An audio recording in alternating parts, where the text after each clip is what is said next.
And so there have been some things that Floyd has been trying to do. Floyd, um, of course, the Manny thing wasn't going to work because Manny's still recuperating from shoulder surgery.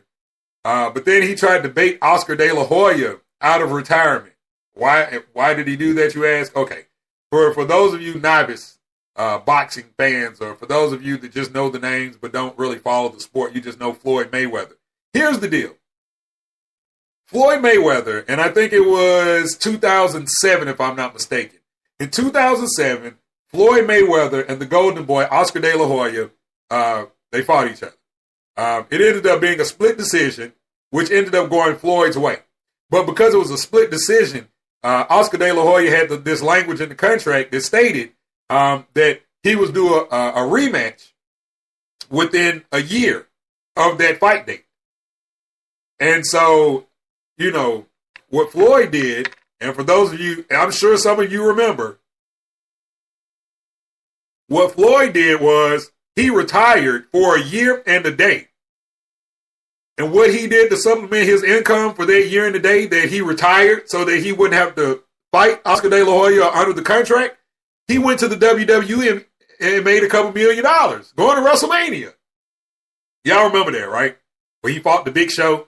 He ended up knocking Big Show out. Yeah. So, with Floyd tasting a 9-figure payday against Manny Pacquiao, he wants to do it again, right? Because you don't want to have a 9-figure payday and then you take on, somebody else and it's, less than that. It's like a low 7. You don't want to do that. So what he did was he tried to get Oscar. Come on, Oscar, I got your rematch. Let me give you your rematch. Come on, Oscar, fight. Because there are only a couple fighters in the world that will be able to generate enough interest so that Floyd Mayweather can have another 9-figure payday. Another 9-figure payday. And Oscar De La Hoya, he's the golden boy, damn it. It's him. If Oscar De La Hoya was to come out of retirement and said that he was going to fight Floyd Mayweather, well, first of all, it's July. The fight is in September, right? So I don't really think that September date would have been able to stand for Floyd because there's no way that Oscar De La Hoya would have been ready to fight. I don't know. I could be mistaken. But last time I checked, you have July, August, September. I don't know if the Golden Boy, who is 42 years old at this point, I don't know if he would have been ready to go that soon. But anyway, the Latino community, they would have came out in droves. They would have bought tickets in droves to see De La Hoya make a comeback because they all would have been anticipating him, getting his revenge against, Floyd Mayweather. And I could just hear, now I could close my eyes and just hear the MGM now. Ole, ole, ole, ole, ole, ole. I can hear it right now.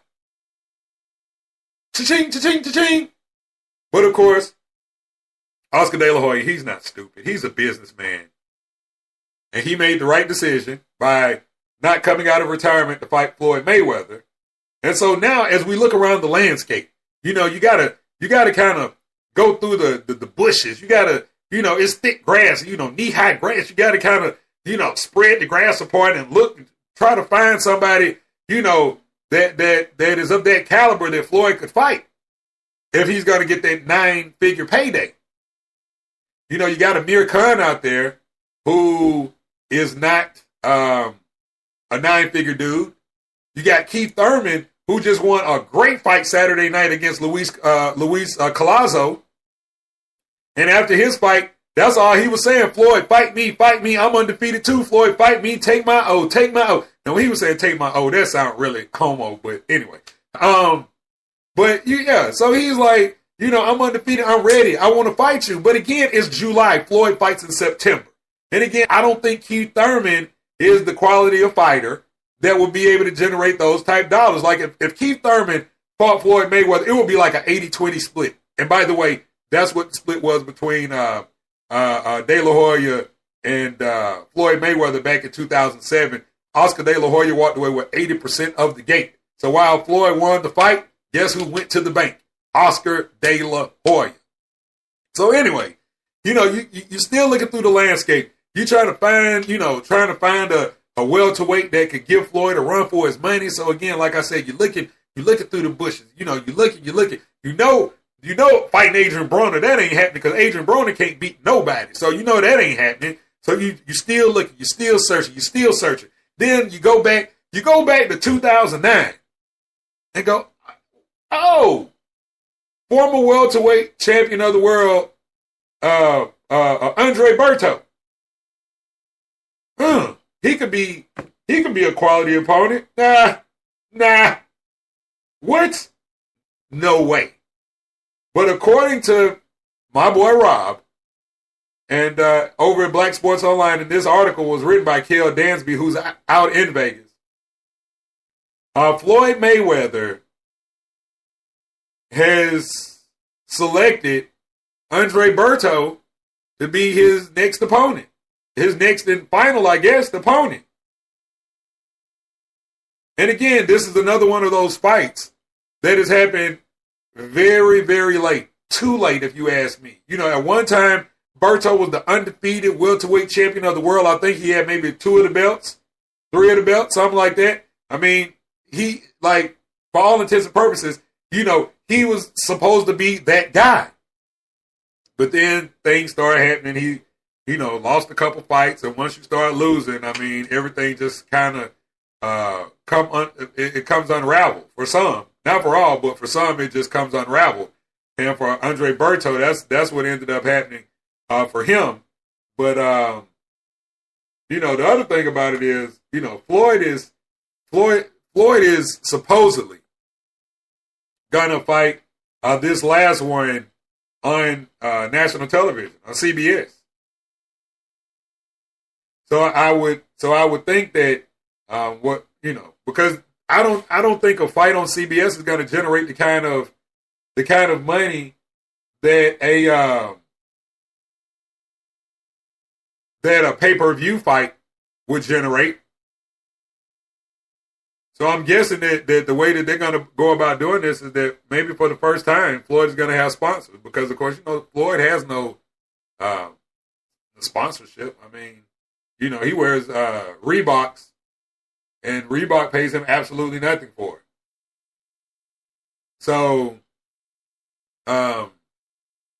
this one is going to be for TV. And this is allegedly. And this is how Floyd is going to ride off into the sunset. And you know what? He picked the right dude. He picked somebody whose ass he could kick. He picked the right dude. Straight up. He picked the right dude because he'll be able to ride off into the sunset, on the back of Andre Berto. And I think that it's kind of cool that that Floyd Mayweather allegedly is going to do this thing on national television. I mean, when was the last time you saw a fighter of the magnitude of Floyd Mayweather fight on national TV? And I think that this was what this whole Premier Boxing Championship that Al Heyman put together on all these networks. I think this is going to be like the big one. The big one is going to put Premier PBC over the top. PBC gave it to you. Floyd Mayweather live on national television. Now, if that happens, that's going to be big for boxing. That is going to be huge for boxing. If what Mike say, he's picked that dude 48 other times as well. It's a difference. It's a difference with this one. Because actually, Mike, some of these other guys people actually thought they had a chance. Nobody thinks Berto has a chance in this fight, if that happens. You had Robert Guerrero, the Ghost, who was very hot at the time he fought Floyd, but he wasn't fast enough. Then you had Canelo Alvarez, who came into the fight undefeated, hot at the time. The boy was hot. Not fast enough. Couldn't keep up with Floyd. Then you had Maidana, who, again, tough dude, knocked Adrian Broner out. That first fight, he gave Floyd a little business that first fight. Second fight, not so much. And then, of course, we had the Pacquiao debacle.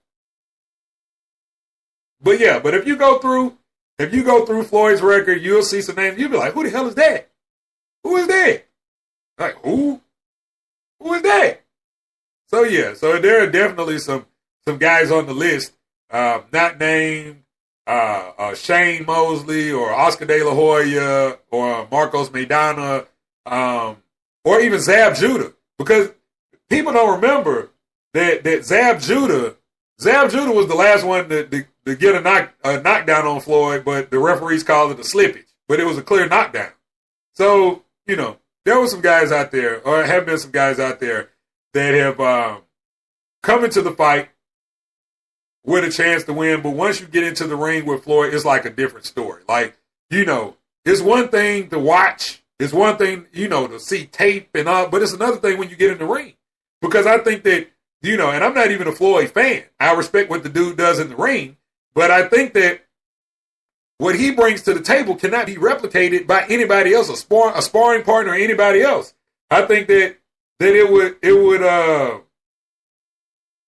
is one of those things where you would almost have to have like a hologram type deal of Floyd in order to be able to replicate or duplicate what it is that Floyd does in the ring. I mean, you can have somebody in there sparring with you and they shoulder rolling and doing all of that.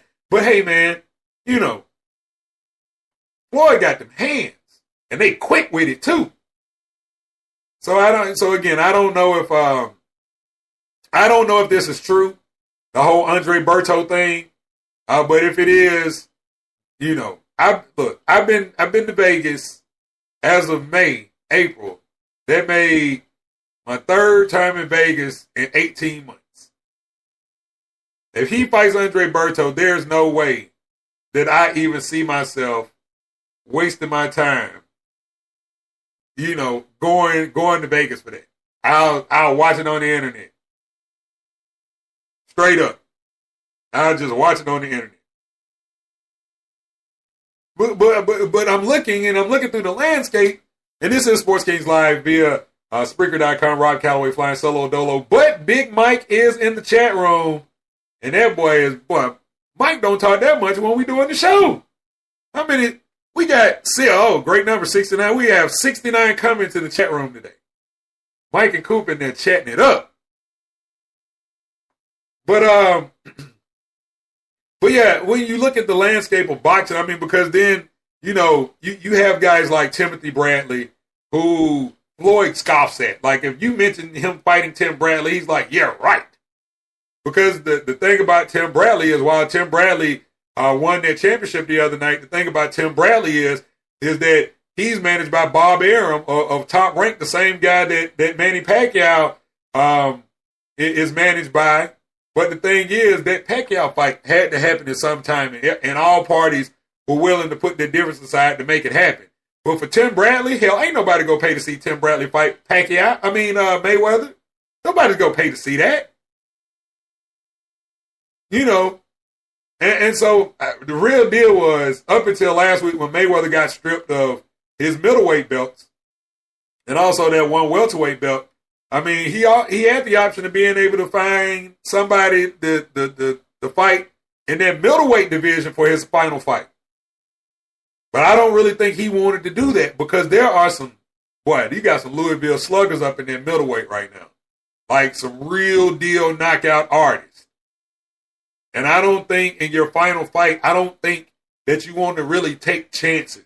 I think you want to try to play it as safe as possible. And I think that that's what Floyd is going to do. Floyd is a smart guy. And there's no way do I think that Floyd is going to try to find like the stiffest competition, the best competition. Because really and truly, man, there's nobody else out there right now. So good luck to Andre Berto, if that is who he's going to fight, because I promise you, Floyd is going to take, I said 80-20, but I'm more than